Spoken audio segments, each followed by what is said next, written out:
રામનવમીના દિવસે અનોખા રામ મંદિરના કરો દર્શન. મંદિરમાં 1100 કરોડ રામ મંત્રની પુસ્તકની સ્થાપના કરવામાં આવી છે. આ મંદિર સુરત અડાજણના પાલ રોડ કેબલ બ્રિજ પાસે આવેલું છે. 125 કરોડથી શ્રી રામ મંત્ર લેખનના ટાર્ગેટ સાથે 2017માં મંદિરની સ્થાપના કરવામાં આવી હતી. દક્ષિણ ગુજરાતમાં 150થી વધુ મંદિરોમાં રામ રામ લખવાની બુક્સ અને પેન નિઃશુલ્ક આપવામાં આવે છે. અલગ અલગ જગ્યાએથી આજ દિન સુધીમાં મંદિરમાં 1100 કરોડ રામ મંત્રની બુક લખાઈ અને તેની સ્થાપના કરવામાં આવી હતી. તેમજ મંદિરની મધ્યમાં 51 ફૂટ ઊંચો પંચધાતુનો રામસ્તંભ ઊભો કરવામાં આવ્યો છે. આજે રામનવમીના દિવસે મોટી સંખ્યામાં શ્રદ્ધાળુઓ દર્શન કરવા માટે ઉમટી પડ્યા હતા. જુઓ આ મંદિર વિશે મંદિરના પૂજારી શું જણાવે છે.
जय श्री सीताराम.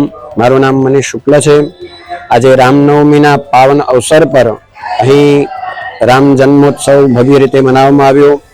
अहींया घणा वर्षोथी आ मंदिर उपस्थित है अने बहु ज रमणीय तापी नदीना किनारे आ जग्या आवेली छे अने घणा वर्षोथी आ रामनवमीनो जन्मोत्सव उजववामां आवे छे. भक्तो पण खूब श्रद्धाथी अहींया आवे छे. एमना कार्यो पण संपन्न थाय छे, मनोरथ एमना पूर्ण थाय छे એટલે શ્રદ્ધાપૂર્વક આવે છે. અહીંયા એક વિશેષ મંદિર છે જેનું નામ છે રામ નામ મંદિર. વિશેષ એટલા માટે કે ભાગ્યે જ આવા મંદિર જોવા મળે છે કે જેમાં રામની મૂર્તિ નથી પણ ભગવાનના નામની પુસ્તકો મૂકવામાં આવી છે. તો અત્યાર સુધીનો ટાર્ગેટ 1100 કરોડ જપ લખીને મૂકવાનો હતો તે સંપૂર્ણ થઈ ચૂક્યો છે.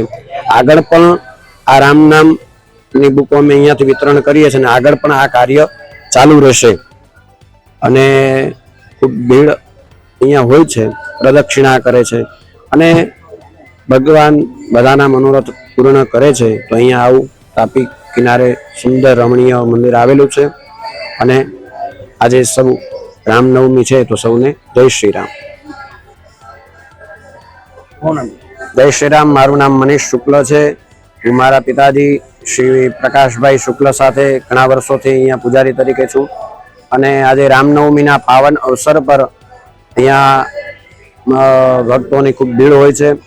वर्षोथी अहींया राम जन्मोत्सव मनाववामां आवे छे અને બપોરે 12 વાગે અહીંયા રામ જન્મોત્સવ મનાવવામાં આવે છે અને સવારથી અહીંયા હનુમાન ચાલીસાનો પણ અખંડ ચાલે છે, એ પણ કાર્યક્રમ ચાલુ હોય છે.